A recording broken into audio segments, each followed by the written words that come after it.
जय माता दी दोस्तों, आप सभी का स्वागत करता हूं आपके अपने इस YouTube चैनल राजीव आरसीएस में। आज यहां पे हम लोग बात करने वाले हैं। देखिए, जब यहां पे आप देखेंगे तो ये जो ब्रेकआउट्स है यहां पे आप देखेंगे तो ये जब ब्रेकआउट हुआ है तो ये सक्सेसफुल हुआ है ऊपर। लेकिन क्या हम लोगों को इस ब्रेकआउट में ट्रेड करना चाहिए या फिर नहीं करना चाहिए? यदि अब मान लीजिए कि नहीं करना चाहिए तो क्यों नहीं करना चाहिए, और यदि ट्रेड करना चाहिए तो क्या इसमें देखना ज़रूरी होता है? क्योंकि अक्सर क्या होता है, जब मार्केट्स में ट्रेंड के ब्रेकआउट्स होते हैं तो लोग उस पर ट्रेड करते हैं और वहाँ पे कई बार स्टॉप लॉस वगैरह सब हिट हो जाता है। तो अभी इसमें जो है हम लोग इसको देखेंगे कैसे हम लोग इस प्रॉब्लम को सॉल्व कर सकते हैं कि आगे चल करके आपका जो है इस तरह से ब्रेकआउट हो तो आप मतलब कहाँ पे ट्रेड कर सकते हैं और कहाँ पे ट्रेड नहीं करना चाहिए। देखिए, सबसे पहले तो आपको यहाँ पे ये समझना पड़ेगा कि जब भी आप जैसे मान लीजिए कि ये देखिए यहाँ पे जब भी आप देखते हैं कि ये एक बार यहाँ पे टेस्ट किया और वापस मार्केट नीचे से वापस जो है दूसरी बार यहाँ पे टेस्ट किया फिर से वापस मार्केट नीचे आया, ऐसे केस में क्या होता है आप याद करिए कि जब मार्केट में दो बार टेस्टिंग हो जाता है किसी भी साइड में तो वो उस लेवल के मान लीजिए नीचे हो गया तो सपोर्ट बन जाएगा और ऊपर हो गया तो रेजिस्टेंस बन जाएगा। अब ऐसे केस में क्या होता है आप जब देखेंगे कि इसका मतलब सिंपल है कि ये भी हो सकता है यदि अब दो बार टेस्टिंग हुआ सपोर्ट रेजिस्टेंस बन गया तो अब ये भी होने की संभावना है कि मार्केट ये पॉइंट से जो है आपका यहाँ से ब्रेकआउट हो और फिर वापस मार्केट नीचे आ जाए। यानी कि मतलब यहाँ पे अब तीसरी बार भी टेस्टिंग होने की संभावनाएं हो सकती है। और तीसरी बार में सिंपल है कि आपने अक्सर देखा होगा थर्ड टाइम में जो है फॉल्स ब्रेकआउट वगैरह सब भी होते हैं। तो ऐसे केस में देखिए क्या होता है, आपको जब भी मार्केट में टू टाइम टेस्टिंग हो जाते हैं किसी भी साइड में, आप उस साइड में ब्रेकआउट के बाद ट्रेड कर रहे हैं तो बिल्कुल आपको यहाँ पे जो है आज से ट्रेड नहीं करना है, क्योंकि ये जो है ये बहुत इंपॉर्टेंट होता है आपके इंट्राडे के लिए। या फिर आप स्विंग ट्रेडिंग बड़े टाइम फ्रेम में भी करते हैं तो सेम चीज़ें जो है लागू यहाँ पे होती है। तो सबसे पहला काम जो आपको करना है, जब भी टू टाइम टेस्टिंग होगा तो आपको ट्रेड जो है यहाँ पे नहीं करना है, याद रखना है। ट्रेड फिर करना भी है तो कैसे करना है वो भी आपके लिए जानना बेहद ज़रूरी है। अब देखिए, जैसे मान लेते हैं कि मार्केट ये पॉइंट को टेस्ट करके मतलब एक रेंज बना दिया या फिर जो भी है नीचे का लेवल, लेकिन ऊपर में जो है कि इस लेवल को टेस्ट कर रहा है ना। तो अब ऐसे केस में इसका क्या हो सकता है, इसका एक ही मतलब यहाँ पे तरीका होता है कि जब भी मार्केट इसका जो है ब्रेकआउट करे, ब्रेकआउट करने के बाद रिट्रेसमेंट हो और रिट्रेसमेंट होने के बाद जब ब्रेकआउट करता है तो फिर यहाँ से एंट्री कर सकते हैं। अब देखिए यहाँ पे तो एक तो ये पॉइंट इसको कनेक्ट करेंगे तो ये ट्रेंड आपका मतलब यहाँ पे दर्शाएगा हाँ ठीक है ये अप ट्रेंड बन रहा है, आगे चल करके इस पे चल। लेकिन देखिए यहाँ पे क्या होता है, कई बार ये भी होते हैं कि जब आप देखेंगे, देखिए जब आप देखेंगे मतलब एक सेकेंड यहाँ पे आप जब देखेंगे तो कई बार क्या होता है मार्केट ये इस तरह से मतलब यहाँ पे देखेंगे ब्रेकआउट हो गया और ये सक्सेसफुल हो गया, कई बार बहुत ऊपर जा करके फिर बाद में रिट्रेसमेंट वगैरह सब करता है। यानी कि आप इतना में 1:1 का ट्रेड तो कर ही सकते थे, इतना मार्केट ऊपर चढ़ जाता है। तो देखिए मैं आपको अभी स्विंग ट्रेडिंग का तो नहीं, फिलहाल इंट्राडे के लिए ये चीज़ ज़रूर बताऊंगा कि कहाँ पे इसमें ट्रेड करना चाहिए। क्योंकि इंट्राडे में क्या होता है जब आप देखेंगे तो यहाँ पे अपॉर्चुनिटी मिलता कैसे है, आप में से किसी ने भी यदि जो पुराने जो मतलब यहाँ पे पुराने सब्सक्राइबर होंगे तो उनको तो पता होगा कि FHLL थ्योरी जो हमने बताया हुआ था, तो आप यहाँ पे क्या कर सकते हैं, जो थ्योरी है उसको इस्तेमाल कर सकते हैं इंट्राडे के लिए। कैसे इस्तेमाल कर सकते हैं, देखिए यदि आपके रेंज छोटे हैं, जैसे मान लेते हैं कि यह आज की चार्ट है, मतलब यह आज का चार्ट है, ठीक है, तो इसमें क्या होगा सिंपल सा है कि इसका रेंज भी यहाँ पे छोटा हो जाएगा। अब ऐसा तो है नहीं कि यदि मान लेते हैं कि बड़ा ये इस तरह से यदि बड़ा रेंज बन रहा है तब तो उस केस में आप मतलब ब्रेकआउट पे ट्रेड करना फिर आपके लिए मुश्किल है, आप ट्रेड नहीं कर सकते चाहे फिर इंट्राडे में। यदि रेंज इस तरह से छोटे बन रहे हैं, इस तरह से छोटे बन रहे हैं और मार्केट अप ट्रेंड में है, सब कुछ आपके फेवर में है, तो फिर उस केस में आप क्या कर सकते हैं, उस केस में मान लेते हैं कि बहुत छोटा सा रेंज है जितना में कि एक छोटा सा मतलब नॉर्मल पैटर्न वगैरह से बन या छोटा बोल सकते हैं। तो ऐसे केस में ये हो सकता है कि आप यहाँ पे जो है FHLL थ्योरी का इस्तेमाल करते हुए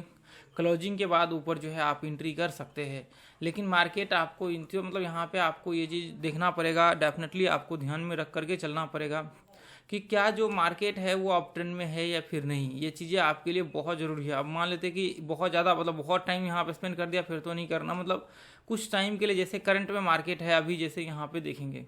यदि यहाँ पे देखेंगे, अब ये मैं तो कहूँगा कि आपको नहीं करना चाहिए वैसे। अभी आगे चल करके जब आप इसको देखेंगे समझेंगे, एक्सपीरियंस आपके अंदर होगा तो फिर जा करके आप कर सकते हैं, कोई दिक्कत नहीं। आपको पता होगा कि हाँ मैं यहाँ पे कर मतलब यहाँ पे ट्रेड करना है या फिर नहीं करना है,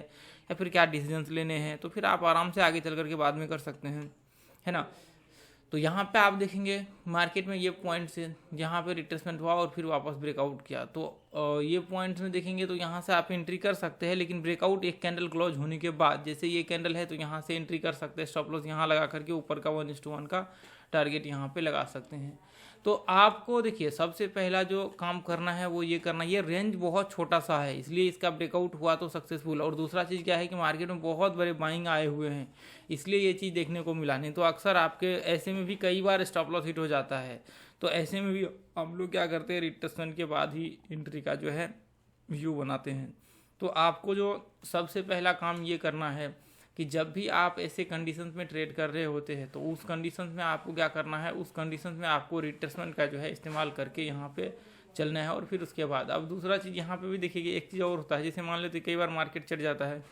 और ये इस तरह से मार्केट नीचे गिर रहा होता है, तो ऐसे कंडीशंस में क्या कर सकते हैं आपका, जैसे मान लेते हैं कि यहाँ पे भी आप देखेंगे तो खैर चले कोई बात नहीं, ट्रेंड का आप देखेंगे मार्केट ब्रेकआउट हुआ और रिट्रेसमेंट करने के बाद आप आराम से ट्रेड कर सकते हैं। ये नहीं कि ब्रेकआउट हुआ और डायरेक्ट हम लोग यहाँ पे ट्रेड कर ले। अब जैसे मान लीजिए कई बार ये भी होता है कि ट्रेंड भी मार्केट ये इस तरह से ऑलरेडी मतलब पूरे के पूरे ट्रेंड डाउन में होते हैं और जब इसको ब्रेक करता है तो लोग यहाँ पे एंट्री कर लेते हैं। ऐसा नहीं करना चाहिए। जब इस तरह से सीन होते हैं ना, मार्केट ऊपर चढ़ रहा है और फिर उसका रिट्रेसमेंट, जब ये वेव्स के रिट्रेसमेंट हो रहे होते हैं और उस कंडीशन में ऐसा सीन होता है, डाउन ट्रेंड बनता है, तो फिर उसके ब्रेकआउट के बाद आप FHLL थ्योरी का इस्तेमाल करके ये क्लोजिंग के बाद यहाँ से जो लास्ट हाई होता है इसका इस्तेमाल करके यहाँ क्लोजिंग पे आप एंट्री कर सकते हैं। लेकिन यहाँ भी जो सबसे बेस्ट ऑप्शंस मैं कहूँ आपको, अभी नए हैं आप सीख रहे हैं, तो आपको एक ही चीज़ ध्यान में रख करके चलना चाहिए, वो ये है कि आपको रिट्रेसमेंट के बाद ट्रेड करने चाहिए यहाँ पे भी, ऐसे कंडीशन में भी। तो यदि आप ये ऑप्शंस को यूज करते हैं तो आपकी एक्यूरेसी बाकी जो के मुकाबले में बहुत ही बेस्ट होगा और बहुत ही बेस्ट ज़बरदस्त आपको रिजल्ट जो है यहाँ पे देखने को मिलेगा। ये डेफिनेटली जो भी मैं बात बोल रहा हूँ ये मतलब प्रूव्ड है और हमने इसको दिखा भी चुका है। आप लाइव मार्केट में जाएंगे तो हम लोग इसको दिखा भी चुके हैं लाइव वाले सेक्शन में। तो यहाँ पर आप देखिए, जैसे मान लेते हैं कि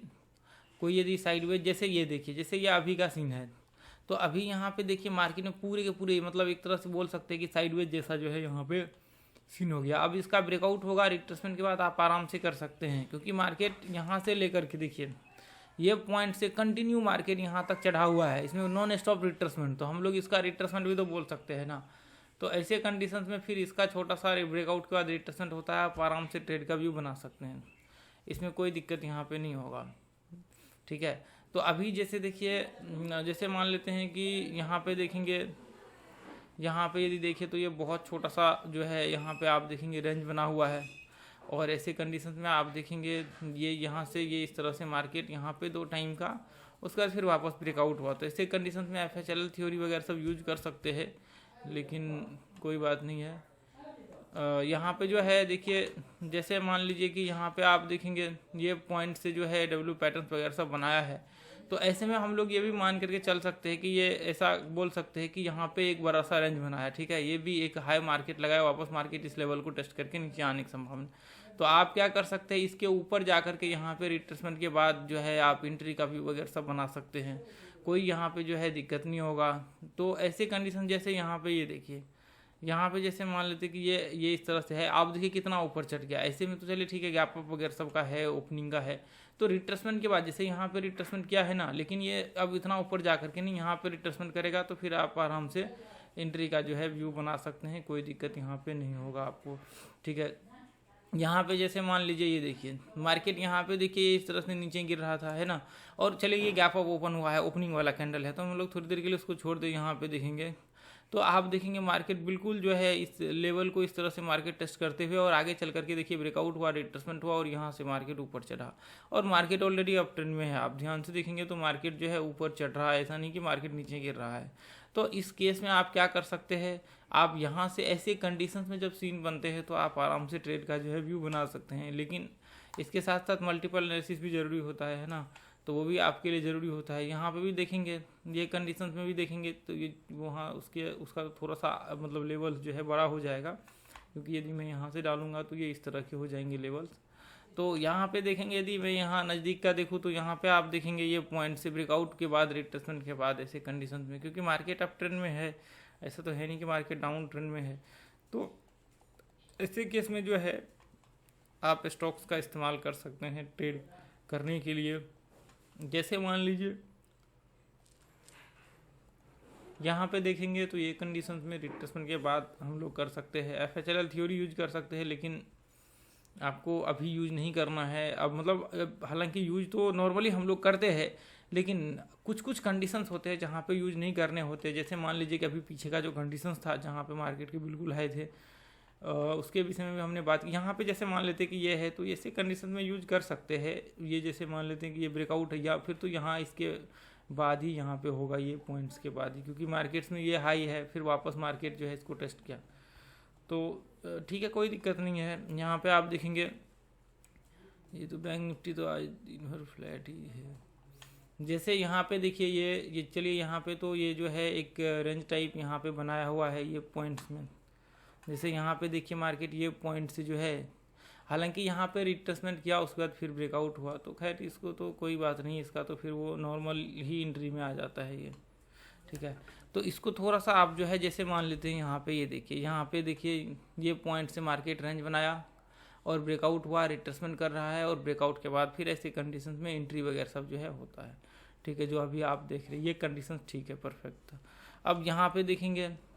तो चलिए यहाँ पे तो मार्केट में डायरेक्ट रिट्रेसमेंट भी हुआ है। चलिए तो इसको जो है देखने के बाद आप लोग एक बार प्रैक्टिस जरूर करिएगा, इसको जा करके बैक टेस्ट करिए। मैं तो अभी लाइव वाला दिखा रहा था, अभी करंट वाला, लेकिन आप जब पीछे जाएंगे उसी स्टॉक्स में तो बहुत सारे आपको ऐसे एग्जांपल्स देखने को मिलेंगे। मतलब देखिए यही घटनाएं, यही सब चीज़ें होती ही रहती है। यहाँ पे आप देखेंगे पास्ट थोड़ा सा एनालिसिस करके तो लगभग ऑलमोस्ट आपको बहुत सारे जगहों पे जो है ये चीज़ें देखने को मिलेंगी। चलिए तो आज के लिए इतना ही रहने देंगे दोस्तों, फिर मिलेंगे अगले वीडियो में। Thank you so much. आप लोग यूट्यूब चैनल को सब्सक्राइब कर लीजिए, वीडियो को जो है शेयर कीजिए ज़्यादा से ज़्यादा लोगों तक, ताकि वीडियो जो है वहाँ तक पहुँच सके। चलिए थैंक यू सो मच दोस्तों, जय हिंद, जय भारत, जय माता दी।